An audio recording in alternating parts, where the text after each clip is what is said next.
Yep, Master, please. Hi, good evening, Masters. I'm Madhavi. Uh, Before we start the session and the meditation, I would like to gratitude to the great Grand Sir Patri Sir, and also to all the Pyramid Masters, also to Ram and Madhu, and also to all the participants who are available, and also the special thanks. Today we have Master Nilima also in our call, and I welcome you all. Let's start our journey. Let me share my screen. Mhm.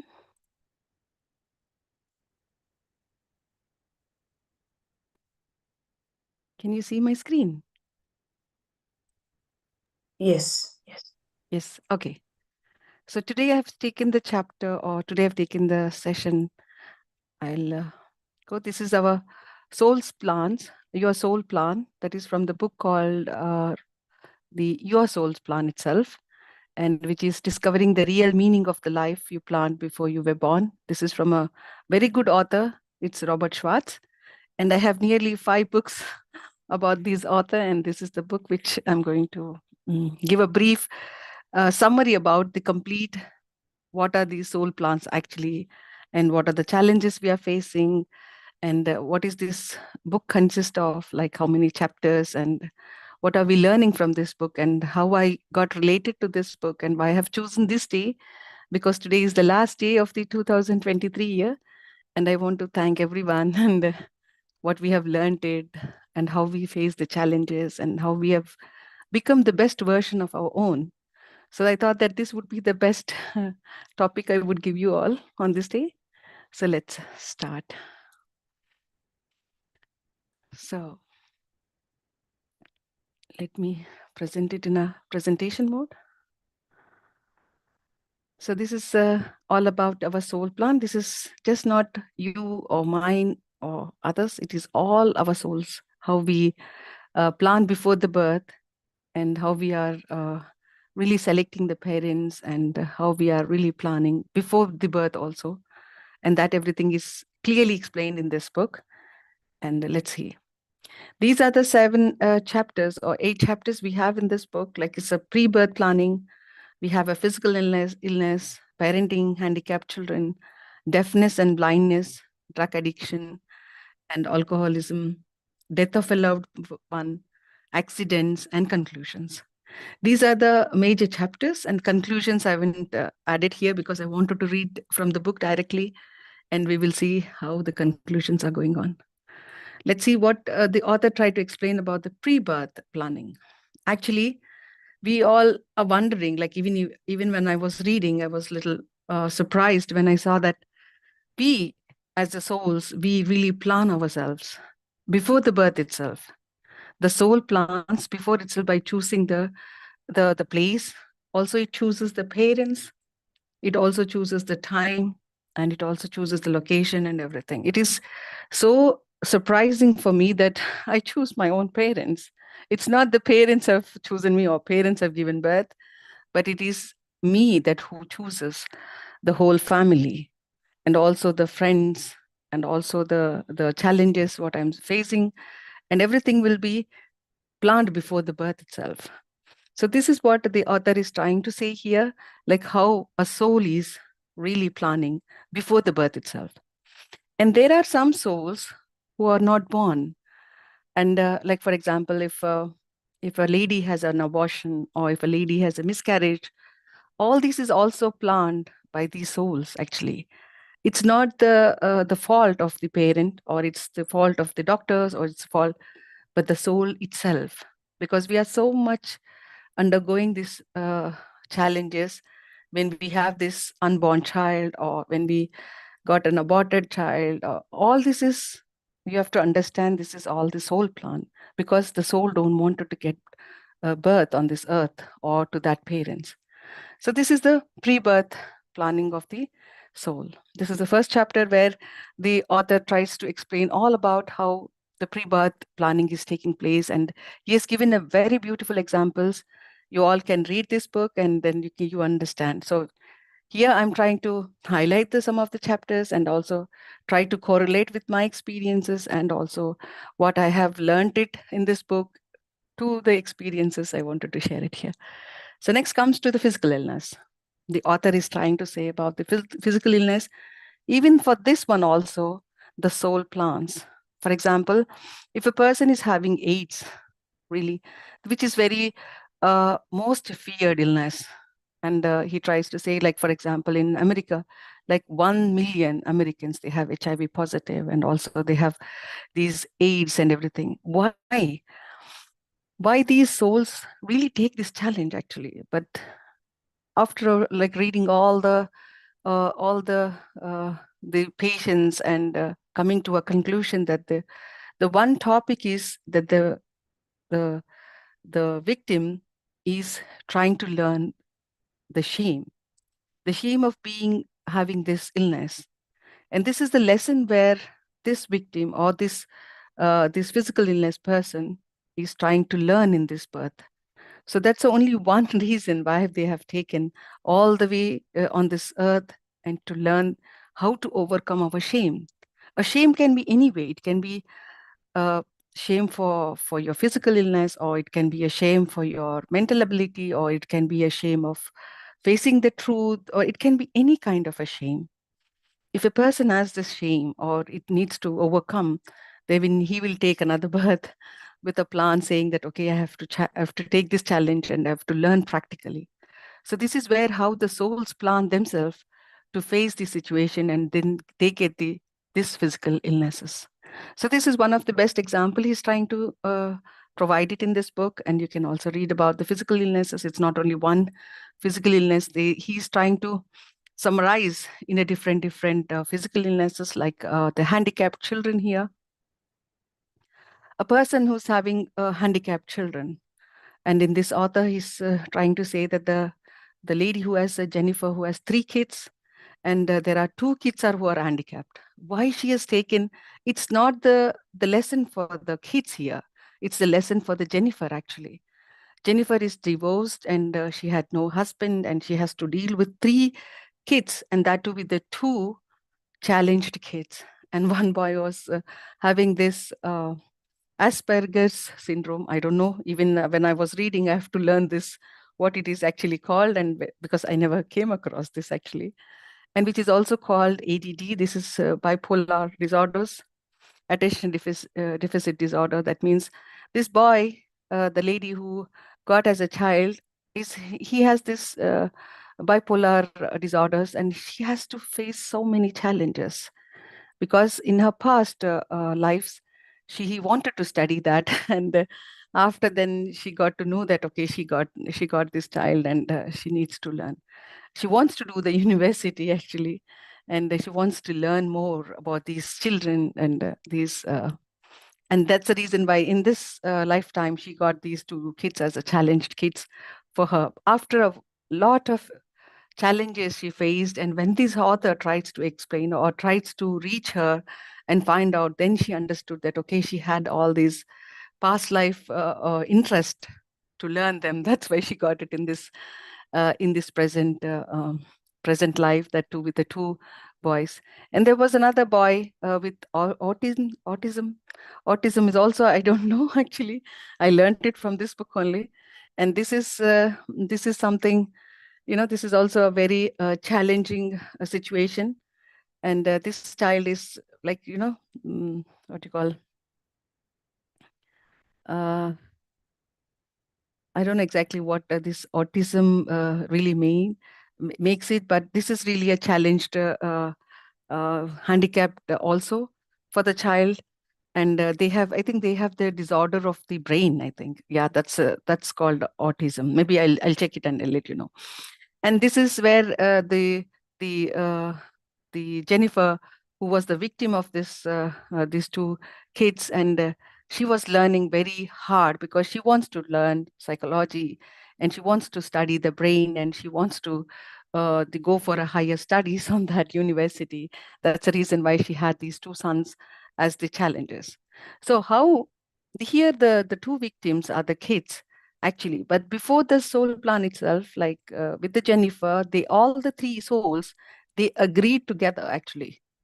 So these 2 kids will become the victims, that they are going to play a very hard role in this present life, and Jennifer is going to learn this lesson through these two kids.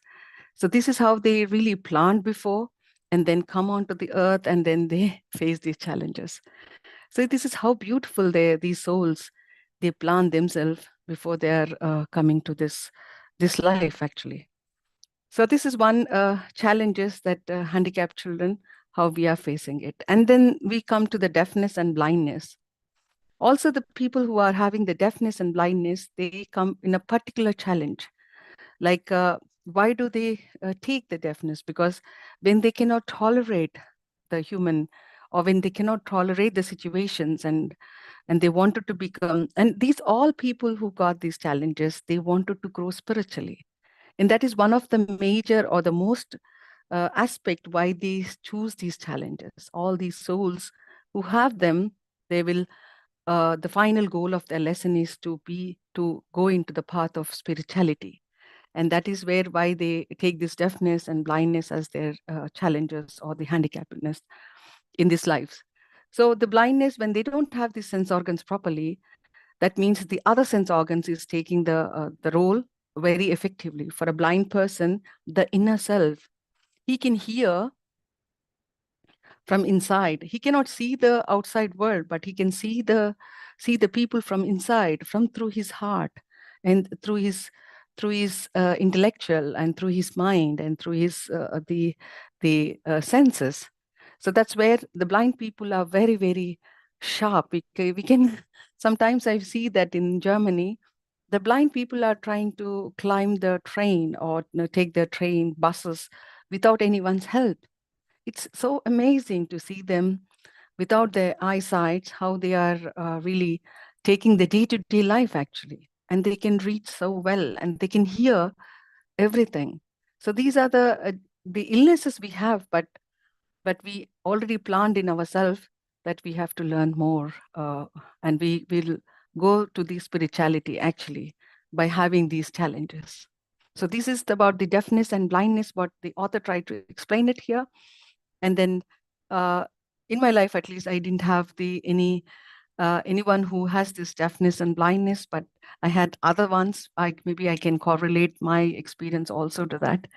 When come to the drug addiction and alcoholism, yes, here I have my own people, and I correlate with the author as well, like how the drug addiction and alcoholism affects the people. Why do they, at a certain age, they develop this one? Like, for example, young kids, they are shy, they have fear, they cannot face the reality. All these kids, those who are abandoned, or those kids who are, even the parents are there, they cannot, the parents could not give the time for the kids, and they develop this addiction and alcoholism. And these kids need to be taken care, because the kids are not the victims here. Again, the parents are the victims, or the parents need to learn the lessons, like how to handle these kids.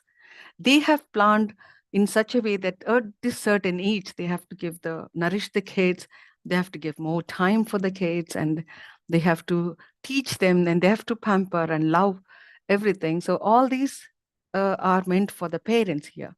Again, here the kids become the victims for those parents to teach them how this addiction and alcoholism will affect their life.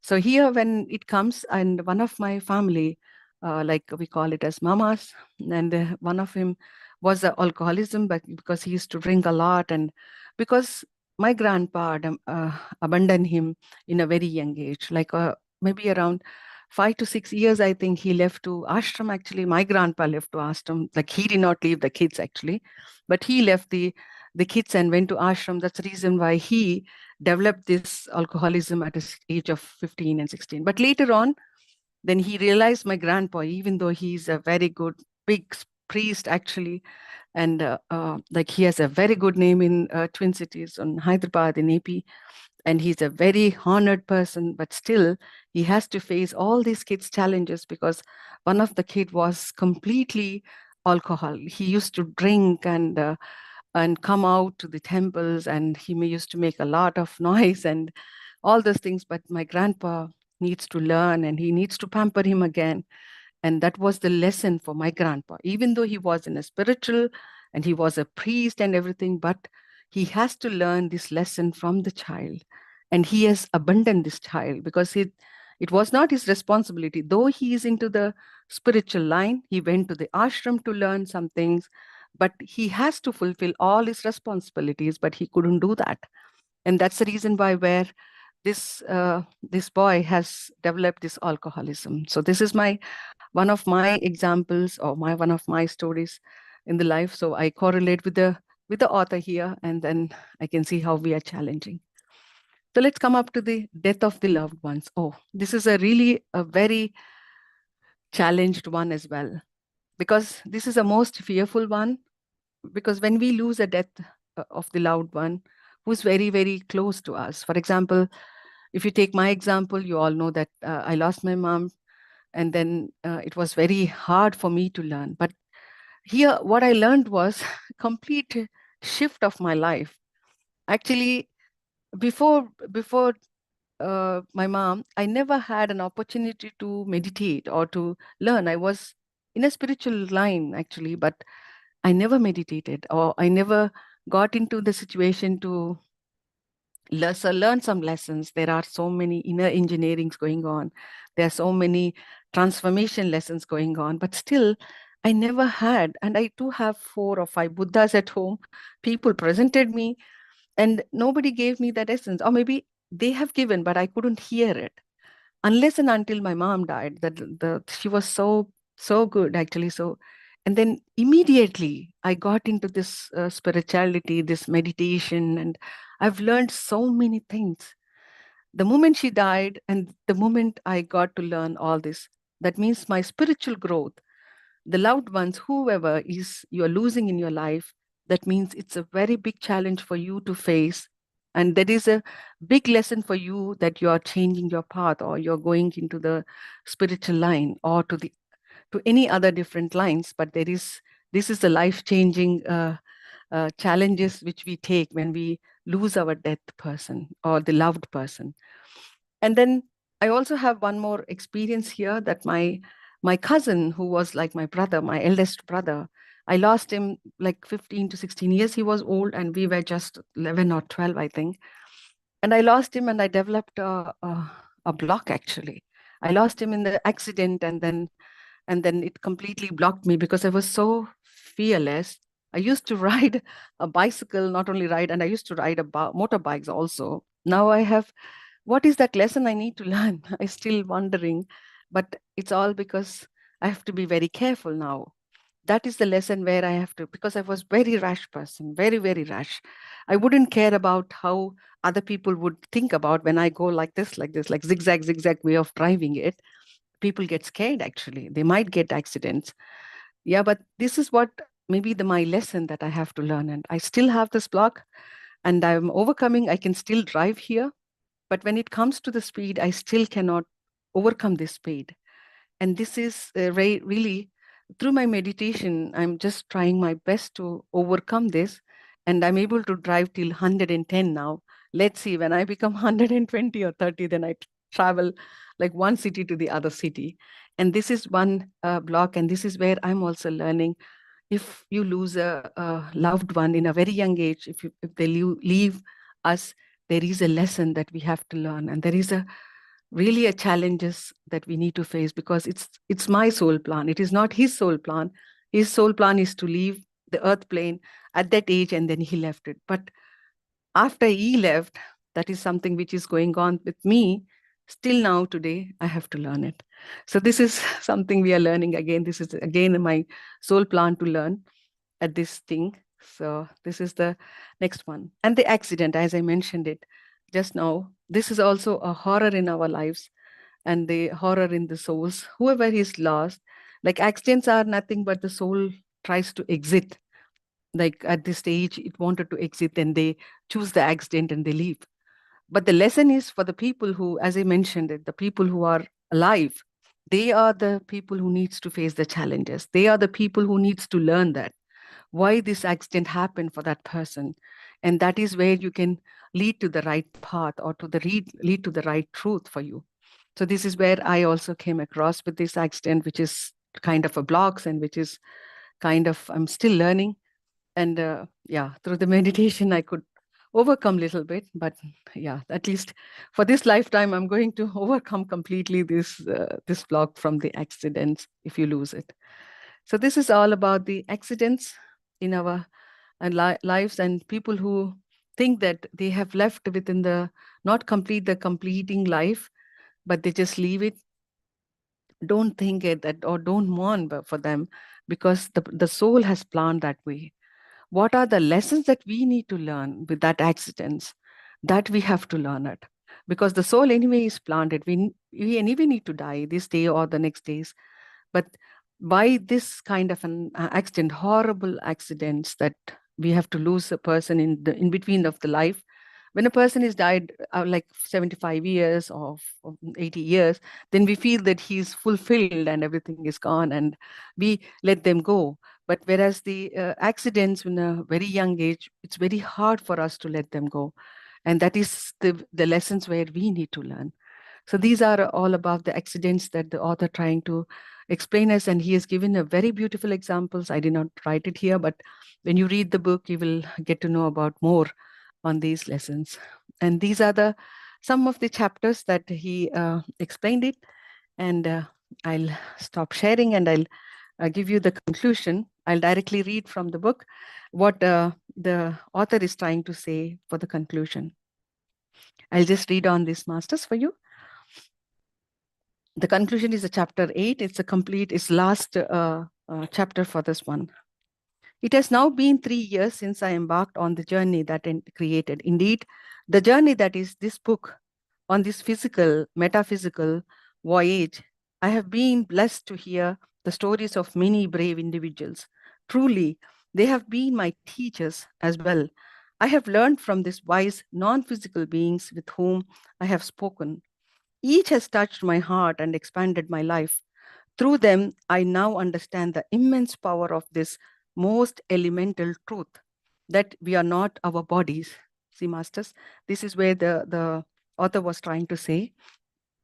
Through them, I now understand the immense power of that most elemental truth, that we are not our bodies. What could be more simple? Yet, for someone in Jason's circumstances, the realization make all the differences. If you are physically disabled and you believe this is your only life and you are no more than your body, then object despair can result. If, one of the other hand, you know, which is to say you feel yourself to be an eternal soul, then an entirely different life is the consequences. If you also know that you planned your disability, that is indeed has deep significance, then your life may become a quest to uncover that meaning. Suffering is lightened, emptiness replaced with a purpose. So this is all about the conclusion this the author was trying to give us, and this is what I took this day as a as a session, because I felt it like whatever the challenges we are facing in our lives, and whatever uh, like difficulties we have in this year or the previous years, this is all about our soul plans. So don't get like, you know, what you call, don't get upset, or don't get like go down, or don't be afraid of like facing these challenges, because you are the one who choose this challenge. So face the challenge bravely, face the challenges, and meditation will help you. All these sessions will help you to understand that lesson, and to masters guide you how to face these situations. And like, as I said, that I have lost so many people in my life, and there's all are the lessons for me. And now I am, look at me now. You all can see that how I have been transforming myself from that painful Madhavi to this normal Madhavi now. Maybe I will in future, like in 2024 or in future, I'm trying my best to become, to have an eternal joy and happiness within myself, even though if I lose or not lose, and even if I have fears, I'll come over the fears and everything. So these are the this is the chapter I would like to say, and I would like to give you all that whatever is there in this year, please take this as your lesson and your own soul plan, and take it with a very big smile, and with a with a positive attitude, that you can overcome and then you will become the like the best version of your own. So this is the wonderful gift I would like to give. And thank you for all the masters who made me, and I gratitude all to the pyramid masters who made me who I am today. And I see myself, my transformation, how beautifully I evolved myself from the deepest pain, I would say. Yes. Thank you so much. Yeah, Nilima, anyone would like to ask any question, would like to share anything? Please unmute yourself. Yeah, Nilima, we can stop the recording if you like, or we can take the questions also. After the sharings, we can probably stop the recordings. Yes, okay. Then, yeah, masters, anyone would like to ask anything about this session, or you can share your own experience? I would like to hear. And thank you so much. Madhavi. Malji, tell me. Yeah. Having heard what you have said, okay, so far, see, I do get along with my elder son, but not all the time. Okay, sometimes we really have a shouting argument as well, because I feel he doesn't understand what I'm saying, and he thinks I'll tell you, he thinks I'm spending the money, okay, when I really need a cooker. He said, there's one drink, that's enough. I try to make him understand for cooking, Indian cooking, that is just not enough. So just before I came for meditation, I had a argument, shouting argument with him about it, right? So most of the time it goes okay. We are able to talk to each other and everything. Also, you must remember he drinks as well. That's another problem I have. But he won't come down when he drinks, because I've told him, you have to give up drinking, and you do not come downstairs after you had a drink, because he can become not violent, argumentative. Right? Okay. So are you telling me that okay, childhood, he really suffered in my hand. I didn't abandon him, but lot of punishment and everything, right? Which I regret now when I think back. I should not have done it, right? I should have understood him. He has got a bit of ADHD as well, because he never throws anything away. I've got his file, that 10 years old file and 15 years old file, work file. He won't allow me to get rid of it. He's like that. He likes to keep everything. But that's beside the point. I don't mind. It is his business. So, but are you saying my soul attracted his soul to face this challenge for me?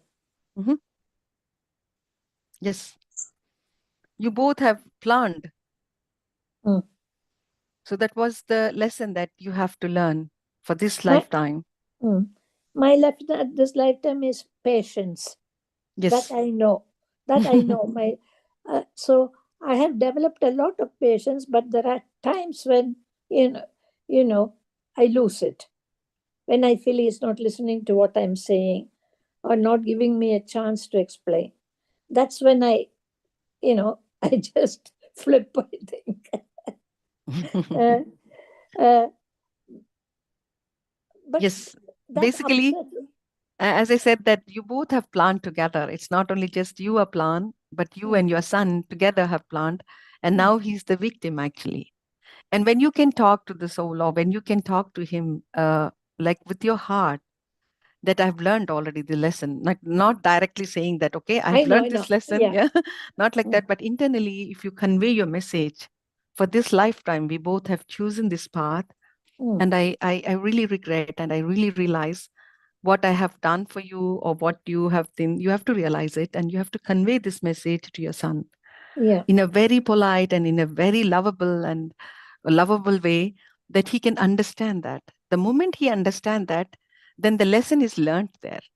The lesson is done for both of them, and then you both face a wonderful situation after that. So I sit down, and when I am before I do my meditation, I can talk to his soul like that. Yes, yes. Okay.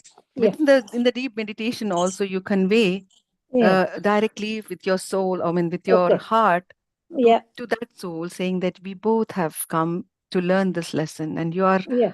you're so powerful, or you're so beautiful that you have taken this lifetime for me, Mm. and you're showing me this challenge, and be thankful for him that he has showed you this lesson, and we have learned that lesson in this present life. And you will see, it is definitely after that phase, even if he's drinking, you feel very happy. Even I drink. It's not that I Yeah. don't drink, Because but I'm he very does, happy. I laugh like anything. yeah, and because he does a lot of things for me. He does my shopping. He takes me wherever I want to go. Okay. He's a very beautiful soul. Yeah, he says, I don't want you to drive. I'll take you. Every day morning, he says, do you have to go anywhere that I got to take you? Right? Okay. So he does a lot for me. I'm not saying no. But there are times when I flip. Yes, that's the lessons. That's the challenges we need to learn. Yeah. Mm. And if Thank you you. see Buddha, and if you see the Angulimal, he's the Yes. criminal. He used to kill everybody and take it out this finger, Yeah. and he used to put it in his like that criminal. Also, the Buddha has faced, and we are in the path of that Buddha. We are not Okay. like Buddhas already, but I'm I saying know, that but we are at yeah. least trying our best to be in that path. So we have to have that patience to listen to them, Okay. Yeah. and then the lesson is ours actually. Yeah. The Okay. moment we learn it, and the moment we realize and give forgiveness, then it's finished. The lesson is Yeah. done. Okay. And you face a very beautiful life then. He's a Okay. very beautiful soul, I can see. He is a very beautiful soul. I'm not saying no. But when this happens afterwards, I regret, that I lost my cool. No, you will definitely get it. When you need it, then try to take a deep breath, Yeah. and then just come back to your core and to yourself, and Yeah. just do for 5 to 10 minutes of meditation, and then you're calm then. And then you Okay. can understand the whole, because it's your son, Yeah. your That's right. beloved one. Yeah. Yeah. Yeah, it's a Thank you beautiful so thing. much, Madhav. Thank you Thank you so so much. much. Thank Thank you you. so much, Malji, for joining me. Thank you. Yeah, Masters, anyone would like to ask anything or share anything?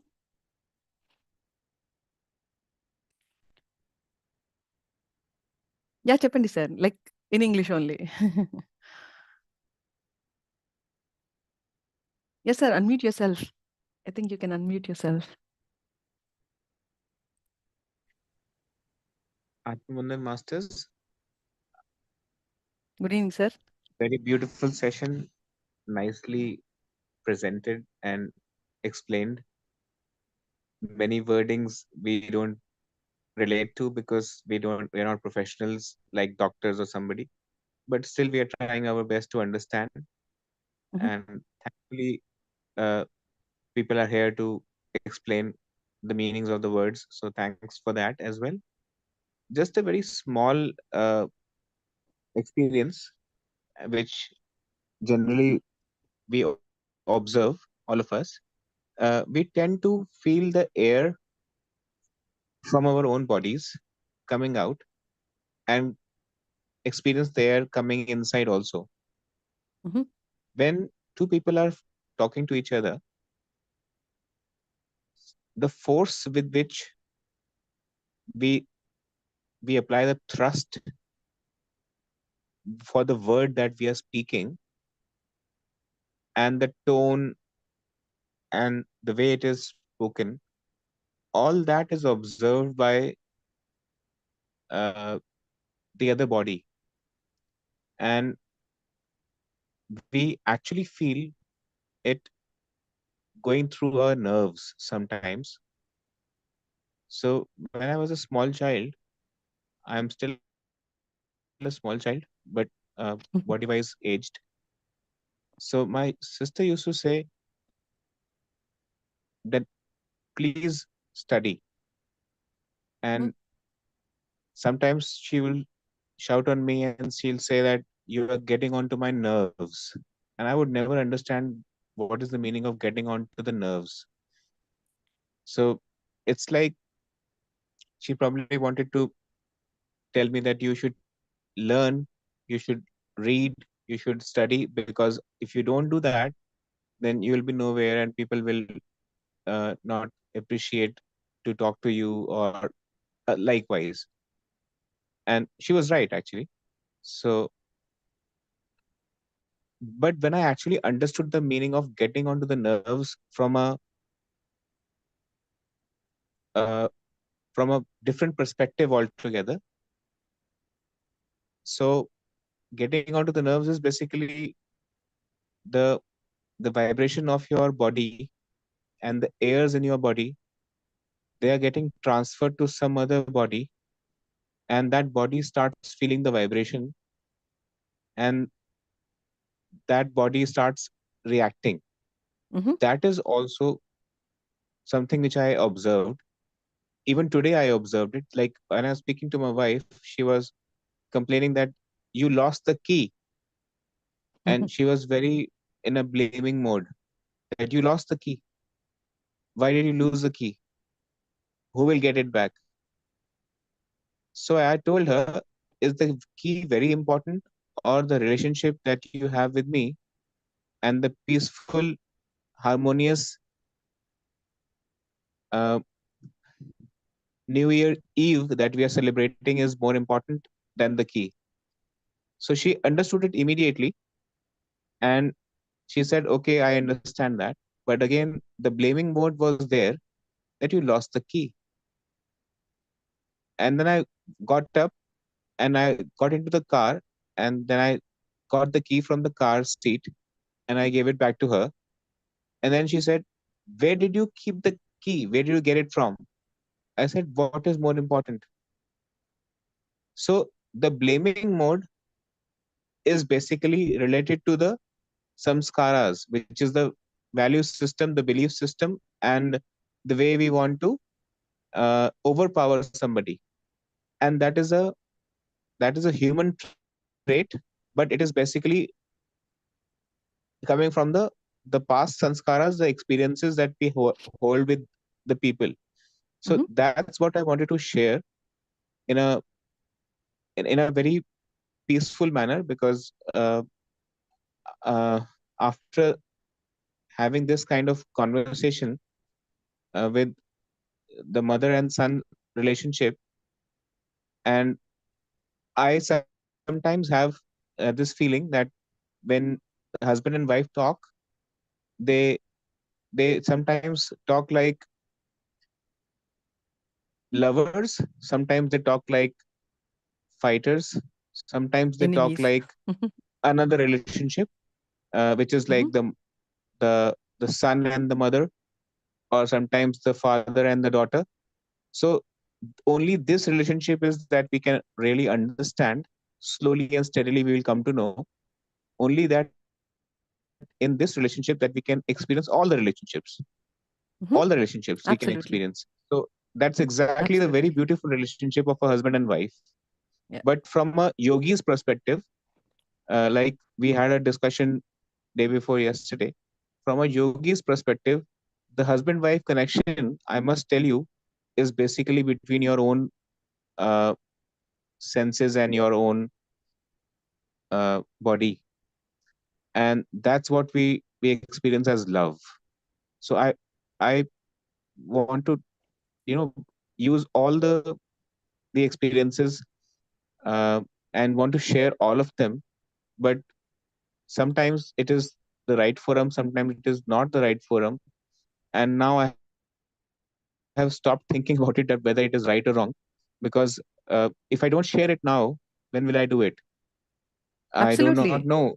Absolutely. Yeah. Absolutely. It is a When very beautiful sharing, actually. I've learned many yeah, things here. The yeah. the So vibrations, especially when you said that the air vibrations, yeah, if yeah, my tone is on a high pitch, for example, like where did you lose? Like, or if my yeah, tone is little bit lower, where did you lose? Come on. Like the way of addressing is also makes a sense. That means the air and the rhythm which I'm talking to the other person makes the difference. Exactly. And Exactly. absolutely you're correct that we face in our day-to-day situations with our spouses and with our partners, and we see all kinds of relationships. Sometimes they feel like a kids only. Oh my God, what am I dealing with my husband? Like he's almost like a kid, like, Absolutely. making. Yeah. And then when we understand, as you mentioned, that like my wife is now like a mother and a son relationship, because you see that situation. And then like a lovers, or sometimes like two strong debaters, really arguing each other.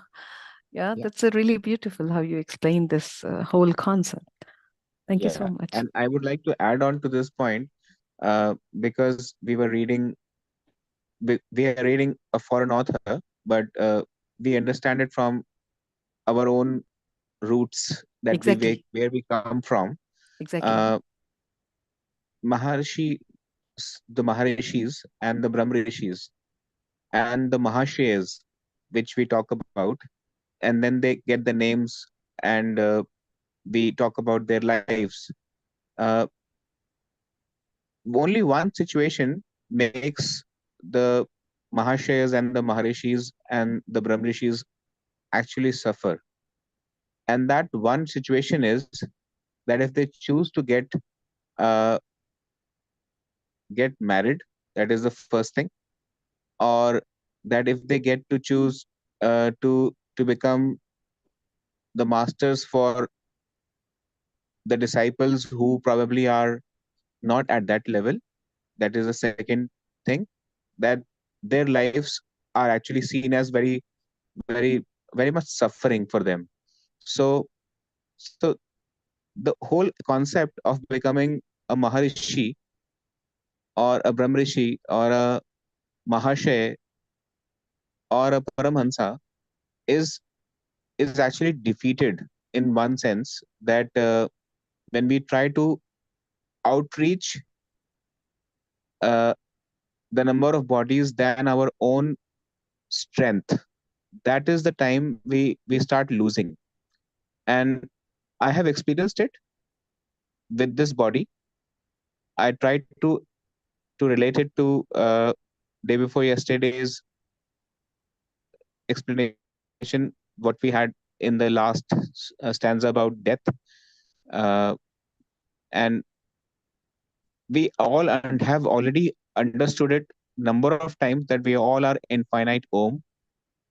We have read it in so many books, we have understood it, we have experienced it so many times in so many different forums, but we tend to forget it. Mhm. And when we tend to forget it, that is the time we get back into the body, and we get back into our own body's senses, and then we start forgetting that, oh, we are an infinite om. And then somebody tries to make us realize that, why are you suffering? You are not the body, you Yeah. are an infinite om. Then you want to say to them, you don't know what we are going through. And then they say, oh sir, we already know what you are going through, because we are the ones who are making you go through this.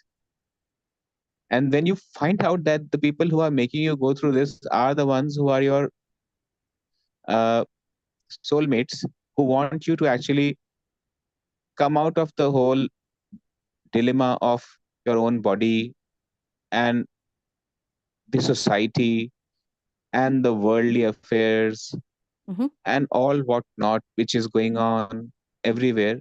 They just want you to tell you to be calm and peaceful, forget about what is happening around, just be concentrated inside your own higher self.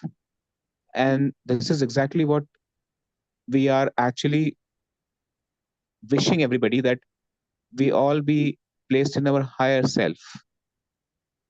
Where would we find the higher self? Is there a part in the body that we will find the higher self? Is there a part outside the body that we'll find the higher self? Is it somewhere in somebody else's body that we'll find the higher self? Is it in the books that we'll find the higher self? So those questions ultimately make us say that we already are in our higher self. Mhm. We want to go higher and higher and higher. That comes with yogic practices. And if we once we are situated in the highest of the self, then we expand ourself, and then we become the person who's like without the self. And then Absolutely. people who want to say that there is no self, and people who want to say that there is self, we we understand both of them. And when we say that okay, we understand you, both of you are correct, because there is self and there is no self also, Mhm. because these are the states of your own awareness and your own consciousness, that there is a self and there is no self also. So Absolutely. people who are really intellectual, uh, and they read a lot, they tend to give lectures about that. And that's what I'm trying to share with you, that after hearing those lectures, finally the result is that you have to follow your own yogic practice. Yes, The absolutely. only reason you are able to hear them is because you have already experienced it in your past life. And if you're not experienced it in your past life, then you will not be interested in hearing them at all. And that's where Absolutely. we all come to the conclusion that we are soul family. And the Absolutely. supreme soul concept, or the super soul concept, or a lower soul concept, or something like that, those concepts are also man made. They are not God made, they are man made. Just because of somebody experiencing it, they write it and they explain it so nicely that we like to read it, and then we like to hear it also. But ultimately, we are all one soul itself, all of us. That's what we see. That's why we see the sun. Patri sir used to say the- that we have to follow the central sun. Why? Because the central sun is the source, and we are its small lights. So when we have to go back to the central sun, then the merging of the body with the five senses, sorry, with the five elements of the planet, that has to happen first. Then our soul will merge back with the central sun. And if we have to go beyond, then we have to have a collective force. And to Mhm. have a collective force, we should make everybody be enlightened, aware, and awakened. And when we are Absolutely. saying we should Mhm. means I should, because it's my responsibility. So when I say then I am not saying that I, the body, I'm saying the I, the higher consciousness of my own existence, which is beyond the body, beyond the five senses, beyond the five elements, beyond everything. So this is exactly what I wanted to convey in past so many sessions. I was feeling shy. I was feeling uh, that I'm going through a very hard suffering. But then I realized I am not suffering at all. Somebody else is suffering using my body. Somebody else is suffering using my mind. Somebody else is suffering using the senses. Somebody else is suffering using the ego. Somebody else is suffering somewhere. It is just because I'm connected to the my own higher self. And when I come to the body level, that is the time I feel that, oh, there is a lot of suffering. But I am not suffering at all. because I cannot suffer. I'm I am a soul, I'm a spirit soul which never has suffering at all. It is only the body that, that actually has suffering, because it has a mind, because it has an ego, because it has senses, because it has so many different levels of where it can actually feel the suffering and the pain. So this is the simple knowledge that we all should know, that the soul never suffers. It is only the spirit soul never suffers. It is only the body which suffers, and that's where the Brahm Rishis try to take our soul higher above the body, out of the body, and then they try to connect us all together. And then they would like to make us feel that, oh, please see this. We are not the body. That's where the Satguru comes into picture.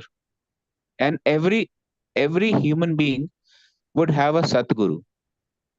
And yesterday we were talking about, or sorry, day before yesterday we were talking about the children who are born in last 3 years.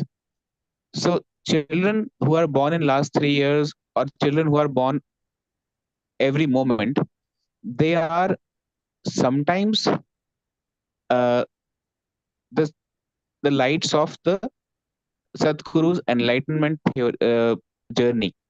Like if somebody has got into great yogic practices, that person opens up his sahasrara, and there are some lights which actually go out, and then they take bodies, and the bodies that they take, they could be anybody. It could be a plant, it could be an animal, it could be bird, it could be insect, it could be a human being, it could be nothing at all.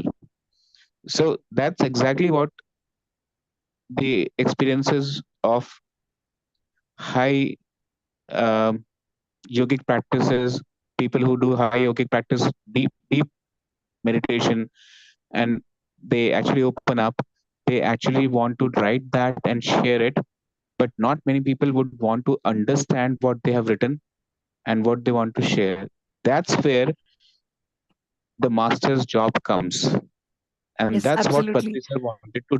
That's what Patri sir wanted to say. That Thank you so much, you have to actually. become the So, master with your yes, own practices first and foremost, then yeah. explain to others, not only with theory but with practical, Mhm. and help them grow in the practical concept. And once you help them grow in the practical concept, they don't need any theory at all, because they have read their own book. Yes, this is It all is the about body. our own soul plants. And I wanted to interrupt for a while because we are, as I said, that the last time Yeah, also, we are on the I'm done with it. timeline. I'm done with it. I'm done with it. I'm done with it. Yeah. Don't mind. I'm done with it. You got the click at the correct time Yes. when it was closure. Yes, Yeah. yes. So I thank you. always get, because we need to also do little at least meditation, because We today is should the do it last, now. at We least should 10 do to it now. 15 minutes to, I really to appreciate your time and patience, all of you. no, no, no, And thank you absolutely. so much. Thank you Yeah, so thank much. you so much for sharing. Actually, it is a very beautiful, and if you didn't see that, I have written down some of the notes, and the way you were explaining, and as you mentioned it, we all need to connect to our own higher self, and that is can be done only through meditation, only through ourselves, actually. So we have to do meditation, and we have to tell whatever we have learned, not in a theoretical way, but in a practical way. That's why I always try to give my experiences whenever I take any book or try to explain the session. And I also see Neelima. Shortly, I can give 1 more 2 minutes. She wants to share as well. Yeah, Neelima, go ahead, and we can conclude this with Yes. the sharing, and then we can start our meditation. Just 2 minutes are still there. Yeah, go ahead. Yeah, thank you. Thank you so much. I just wanted to thank you for choosing this topic today on Your Soul's Journey by Robert Schwarz. This is such an interesting book, honestly, that there's quite a lot to learn, that why we come here on the earth plane, why we choose the masters, and how souls will be choosing their experiences. And for me, I also have to mention that one of my biggest fear is not only about losing the people physically, but also losing the people, by not speaking as well. And later, it was also, I understood that everything is a part of plan, that people always come and go. But what we are learning here and how we are making our journey interesting, this is one of the reason why for me Krishna is always a Lord Krishna is always a person whom I look up, because even though he had so many curses, or even though he lost all his sons and all his um, relatives in the war, in the Mahabharata, in the Kurukshetra war, still the way that we look at him, how he is ever smiling and how he takes the journey to the next level, that is how we all have to become, because we all have the problems, we all have different issues, because we are the ones who came to this world with all those experiences. However, how we play this, how we see our journey as a beautiful play, as Shakespeare said, the world is all a stage. We come here, we play our part, and we leave. So lots of to learn from these greater masters, and especially when we know about the soul's plan in the Akashic worlds, in the Akashic records, what we have written and how we came here is something every one of us has to look very deeply. And thank you for choosing this wonderful topic. And by the way, very happy to see your beautiful presentation. You have explained quite a lot of the karmic bonds, everything. So thank you so much, Akka. And yeah. Thank you so much, Rilima, for taking this live, because some of the participants, they could not join, and they suggested me to go for a recording session so that we can share it. And thank you so much. And we will start with our meditation. Yes, for just 10 to 15 minutes. Yeah. I would like to stop the live recording, and then we will start the